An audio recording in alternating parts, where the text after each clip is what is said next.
Donc, bonjour à tous. Il me fait grand plaisir de présenter une partie de nos travaux de recherche qui porte sur la capacité des organisations syndicales à effectivement, exercer un rôle de prévention, idéalement en amont, donc intervenant directement sur la question des modes d'organisation du travail, donc au niveau de la prévention primaire.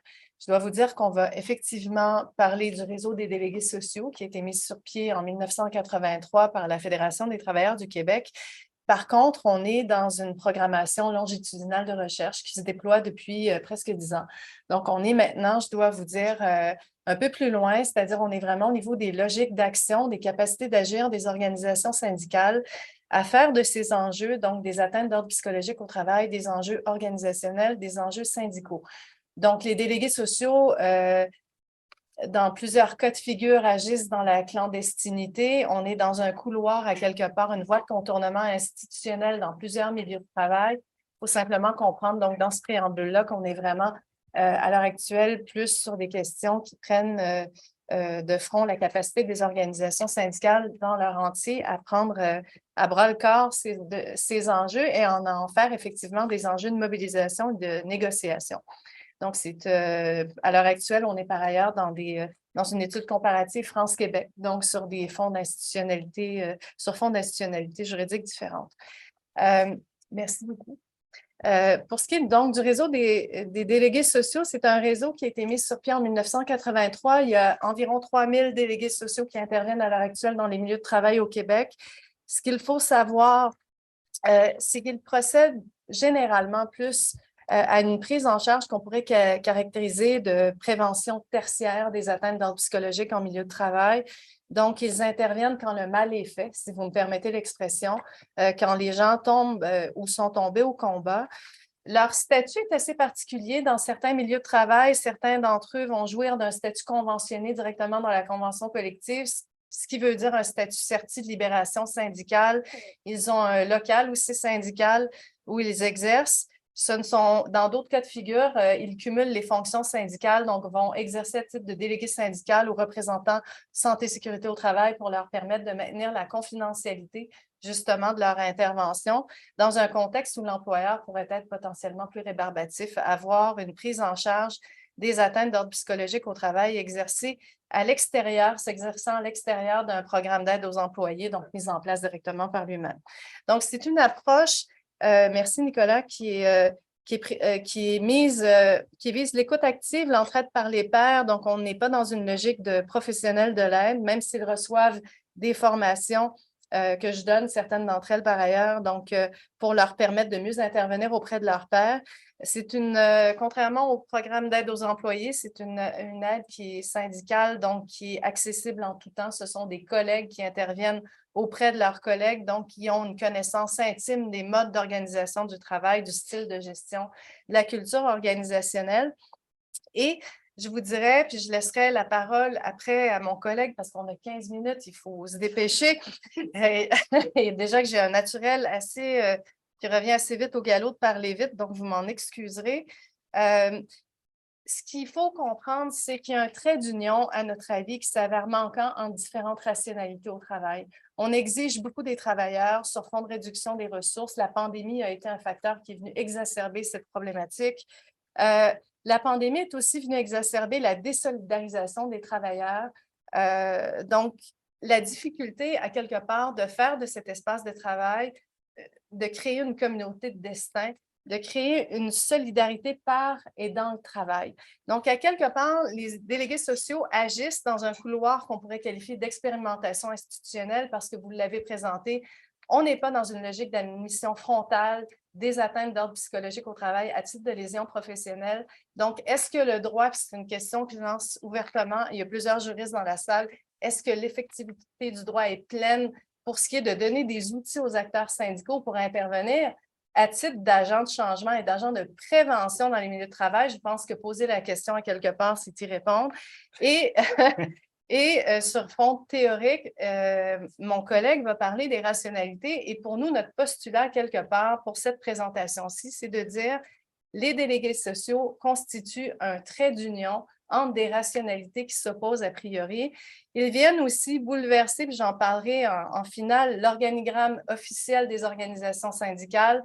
parce qu'à l'époque de la pandémie, ils étaient aux premières loges de la représentation syndicale. Et là aussi, ça vient questionner lourdement la représentativité de cette représentation syndicale-là, la capacité des organisations syndicales aussi à faire de ces enjeux des enjeux de mobilisation syndicale. Donc, je le martèle dans mon propre syndicat, mais je crois ils viennent mettre de l'avant un certain nombre d'enjeux, de problématiques qui doivent être récupérés par les organisations syndicales.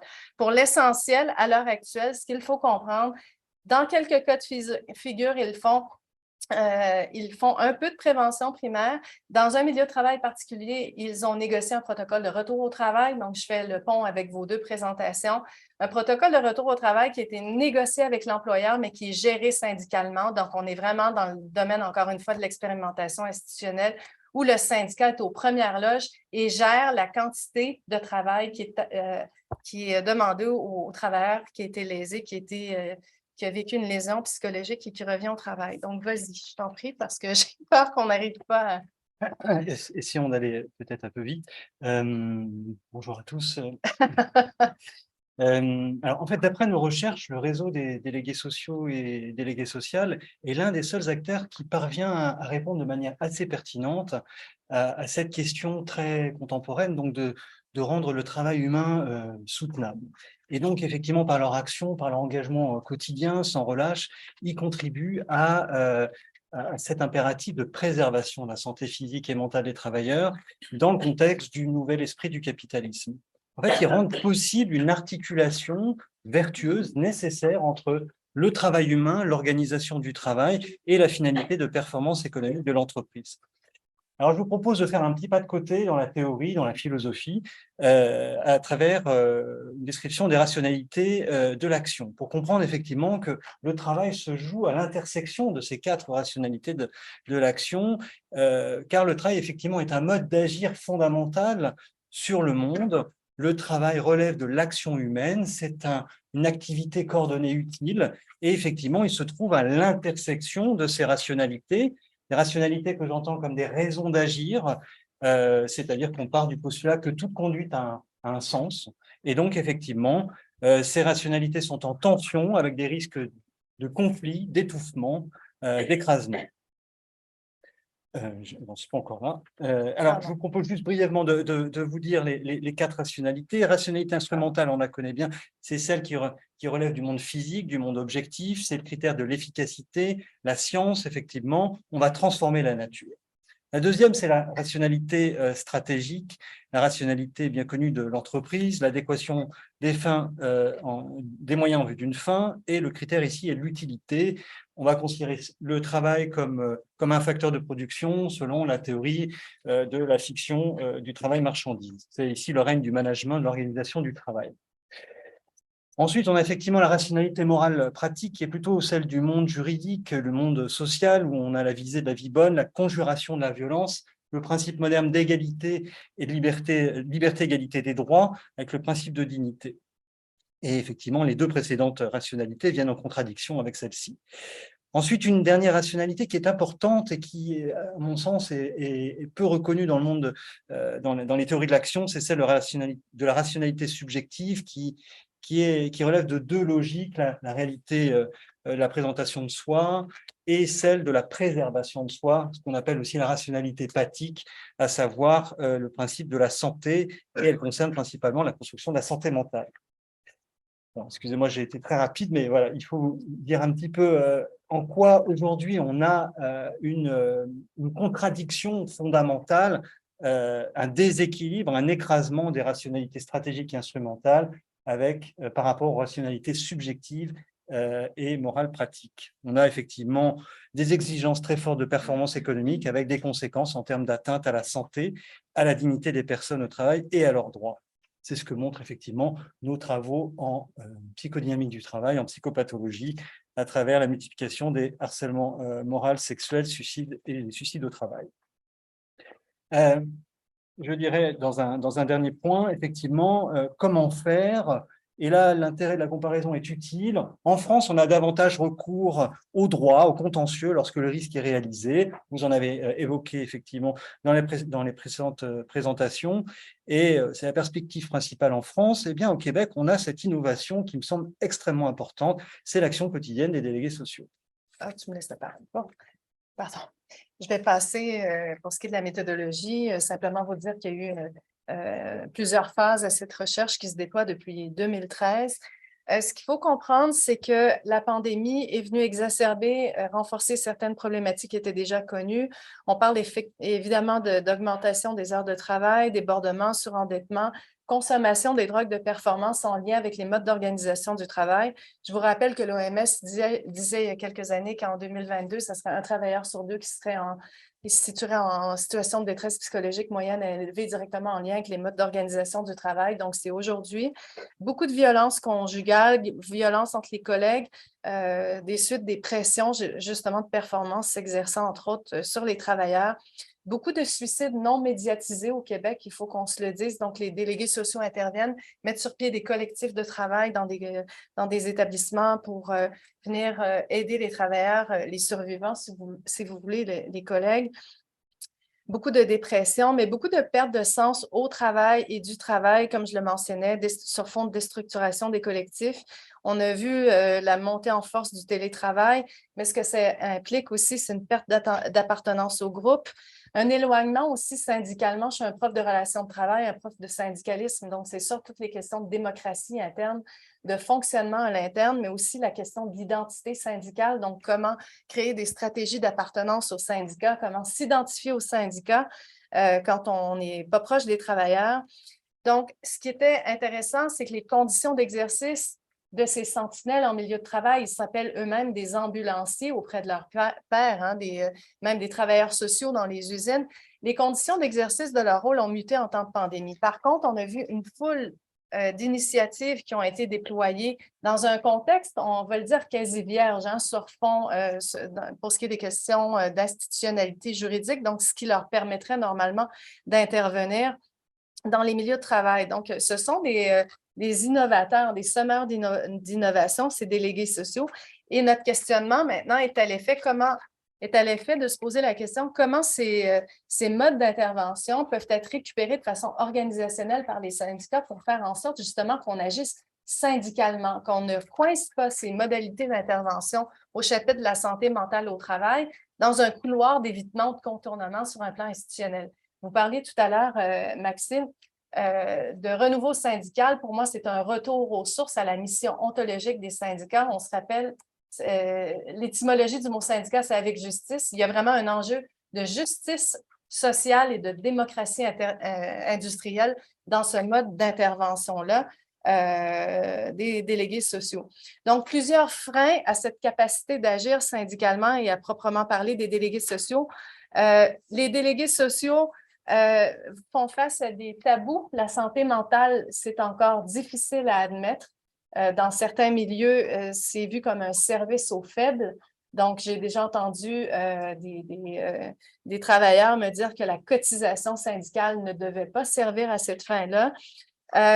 Des exécutifs syndicaux locaux aussi, il faut se rappeler qu'au Québec, on est dans un mode de syndicalisation par établissement, donc des exécutifs locaux, nonobstant le discours de la FTQ qui est de dire que le réseau des délégués sociaux est le cœur de la FTQ, de dire est-ce qu'on a vraiment juridiction pour intervenir à ce titre-là. Il y a des comités santé-sécurité au travail où on nomme pas de nom, évidemment pour des fins éthiques, mais où on n'est pas en mesure de discuter de ces enjeux, ces atteintes d'ordre psychologique au travail, parce qu'il y a un refus des acteurs du travail de reconnaître ces enjeux comme faisant partie des enjeux organisationnels et non pas des enjeux uniquement individuelle réclamant une intervention, qu'elle soit syndicale ou pas, mais individualisant son traitement. Donc, difficultés recensées en termes de prévention et de postvention. Il y a une typologie, si vous voulez, qui émerge de nos travaux et qui va être corrélée avec le niveau d'ouverture des employeurs en présence, le niveau d'ouverture et de ressources qui est alloué par les exécutifs syndicaux aux délégués sociaux pour intervenir en tant que tels, le niveau aussi, je vous dirais, de conscientisation des travailleurs face à ces enjeux. Et là, il y a vraiment un travail de fond à mener, un travail d'éducation politique à mener sur ces enjeux-là, je crois, pour l'ensemble des acteurs du travail. Et au point où je vous disais, notre point de chute, nous, c'est d'en arriver à dire, nonobstant l'action des délégués sociaux, les fondements mêmes et le propos même d'une organisation syndicale, ce n'est pas d'individualiser le traitement des enjeux se retrouvant dans les milieux de travail, mais c'est de collectiver les enjeux pour ensuite collectiver les points de chute, donc les pistes de solutions. Donc, je martèle à l'heure actuelle dans les structures, notamment à l'intérieur des structures du réseau des délégués sociaux, que c'est très bien quand un travailleur tombe au combat, il faut effectivement ramasser les pots cassés, traiter ce travailleur, le réparer, entre guillemets, mais il est grand temps de penser le travail et de le penser P-A-N-S-E-R. Donc, on est vraiment à ce niveau-là. Et quand on parle de collectivation de la prise en charge de ces atteintes, oui, syndicalement, il y a un travail à faire. Il y a un travail, je vous dirais, on situe à l'intérieur de ce diagramme de Venn, il y a une zone transformationnelle quant à comment réfléchir la prévention, comment réfléchir la prévention syndicalement impliquerait peut-être de décloisonner le travail, le syndical qui est hautement divisé. On a les délégués qui interviennent, les délégués syndicaux, le représentant santé et sécurité au travail, les exécutifs, les délégués sociaux. Et là encore, je leur brasse un peu le camarade, si vous me permettez l'expression. Je trouve que syndicalement, il y aurait lieu sans doute de davantage faire communier des vases qui auraient tout intérêt à bénéficier je vous dirais, d'un effet de synergie, d'un effet de levier en faisant en sorte que ces gens se parlent et qu'on puisse élaborer une stratégie de prévention syndicale qui mette les acteurs syndicaux aux premières loges justement de ce travail de prévention et de ne pas faire de ce travail de prévention un service supplémentaire qui est offert syndicalement. La collectivation, je m'arrête là-dessus. Vous en avez glissé un mot. Je pense qu'il y a un manque de volonté politique à l'heure actuelle au Québec de faire de ces questions de prévention de santé en termes de santé psychologique au travail un enjeu de société, c'est un enjeu de santé publique qui réclame l'apport, la collaboration de l'ensemble des acteurs du travail, les employeurs certainement, les travailleurs certainement, mais ça va au-delà de manger sa pomme tous les jours, de faire du yoga, d'offrir des beaux locaux avec de belles vitrines. Et syndicalement, ça prend des acteurs syndicaux capables de se mobiliser, de faire un travail d'éducation politique sur ces enjeux-là et de faire en sorte qu'on décloisonne le travail syndical et qu'on prenne notre place en tant qu'acteur syndical pour réaliser ce travail. Donc voilà, je vous remercie beaucoup. Merci.